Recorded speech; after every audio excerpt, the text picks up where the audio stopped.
तो पाखी जी आज तो 10 साल रुआ सही में कम लगत नहीं, गुलाबी गुलाबी कर दिले बनी माहौल पूरा। हैं फिर से लॉन्च हो गई बा, अब तो लॉन्च हो गई बनी पूरा। इतना खूबसूरत रुआ बढ़ जाता नहीं पहले ही। मेकअप में रुआ ज्यादा ही ध्यान देते रहता नहीं।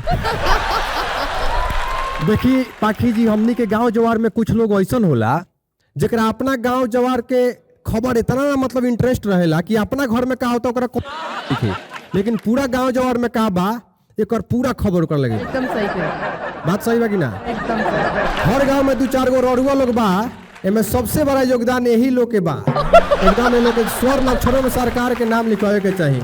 मुझे जनसंख्या वृद्धि में रोक लगावे खातिर भरसक प्रयास करता लोग, कोई के बियाह होके देत नहीं सही है के बात होने के बात है ने बुझे कि चौमुखिए पर से अगुआ भगा देता रहे सब बियाह काट के। पूरा परेशान बा लोग इस समाज से, का कहल जाओ। तो एकनी के चिन्हे खातिर 2-4 लाइन में रोल हम बताओ तनी कि एकनी के पहचान का बा। तनी ध्यान से सुनम लोगन। ना सही कुछ सुनो सन, ना अच्छा कुछ बोलो सन। हर गांव में 4-5 गो कुचरा ऐसा होला सन। आम के बात में कान लगाई, अपन कावर ताकी ना, दूसरा के शिकायत करी, भले कौनो करम से अपने बाकी ना। सब करम कह के आ दूसरे के खाली फेर में रहिए सब। पानी फेंकी गरही में भले आग लगल बा घरही में। पानी फेंकी गरही में भले आग लगल बा घरही में, आ सौसे उम्र बीत गई शिकायत खाली करही में।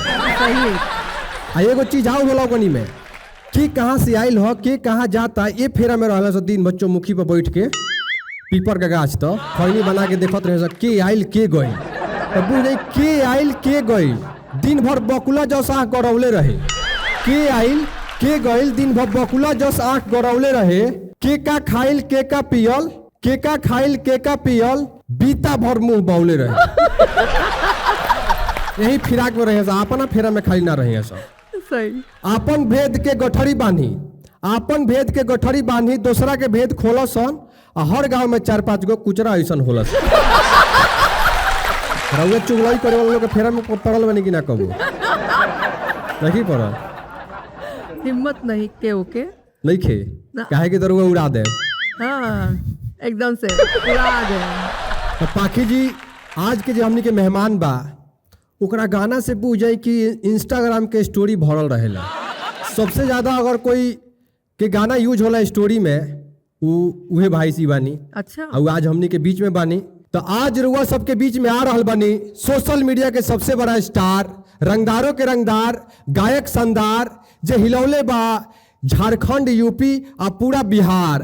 तो एक बार जोरदार ताली के साथ स्वागत करी एटीट्यूड स्टार टुनटुन जादव जी के।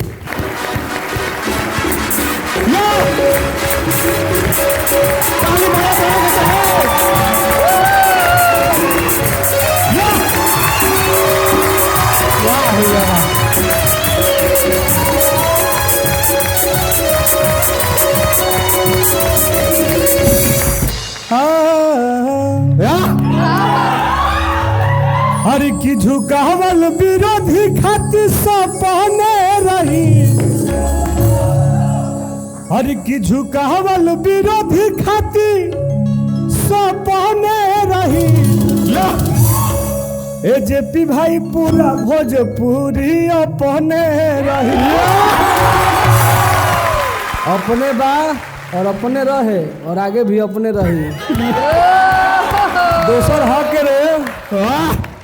ये तो एटीट्यूड स्टार टुनटुन जी के जलवा बा कि माने आग ऐनी है तो 2-3 मिनट ले ताली बाजते रह गइल कि प्यार कैसे कमाइल बनी भैया, एकर का राज बा? बस ये राज बा कि नौजवान और जे भी जुड़ल हूँ हमारा के दिल से मानेला, और हम जनता खातिर दिल से मेहनत करीला। और आज भोजपुरी जगत में सब लोग मुझे मोहब्बत करने वाले लोग हैं। और एक तरफा राज आपका भाई का हमेशा था और है और रहेगा।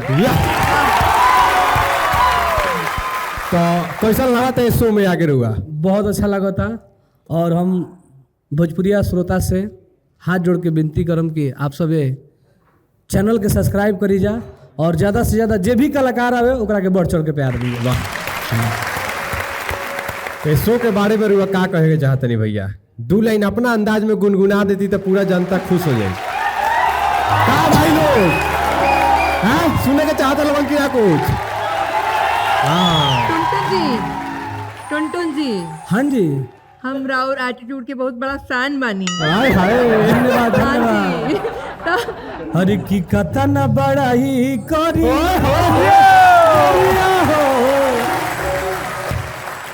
अंजरिया के चांद लगे हाँ बात बा हमन करे तकत रही तोहरे ओरिया हर की मन करे तकत रही तोहरे ओरिया अयोध्या के चांद लागेल। लव यू जानू। अरे की हेरा सभारी के छुई जमारी उठा ले मुकाटा गाटा जे धारी देव ना उड़ा दे। ला देबू हम उठवा ले। पाखी जी को पता नहीं खे कि जब राइफल से खूंटा ठोका उड़ावल ले जा मुश्किल बा। हर की ऊंचा भइल भोजपुरी के नामा आज पिज्जा 200 के कारण भोजपुरी के खाना जे पिज्जा 200 के कारण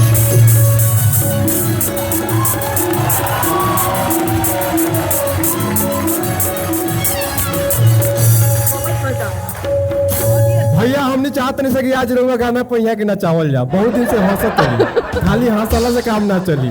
चाहत नहीं है कि झूमी या दर्शक रोज साथे साथे झूमे के चाहता। बिल्कुल कुछ 2-4 गो सुनाई है कि हमने के पूरा दर्शक देखे के चाहता। खूंटा ठोक दिया आज राइफल से। खूंटा ठोकिए देगा। खूंटा ठोक दी, खूंटा ठोक के आज भैंस बनाइए वही में। अरे की दूगो भैंसिया रख दे बनती रे जब माथा हमार सनकी तारा ला दूगो भैंस बन के रख दे। अरे की रंगदारी के बात न करो सगरे बाटे हाला।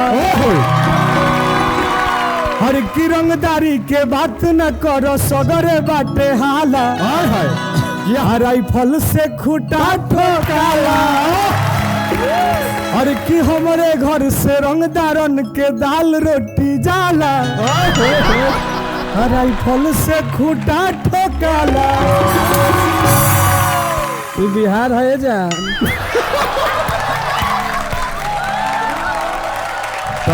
हम भोजपुरी हाँ कर्म क्षेत्र से। अच्छा जी बाकी वैसे तो तू भोजपुरी के क्यों न हो, भोजपुरी के किंग है। तारा लिखा एगो सुंदर लड़की खातिर हम गाना गले रही। वो अपना रूप पर गुमान करता रही। अच्छा और हमरा लिखा रंगदार लड़का नोट पर लड़किया कह भाई रे हर किस्सा टिले जब बिंदिया मिस इंडिया देवेला लोग डायमंड के रे। तब हम कहनी जेपी जी हाँ अरे कि तुझे रूपावा के क्यों ने सजनिया तो हम हई रुपया के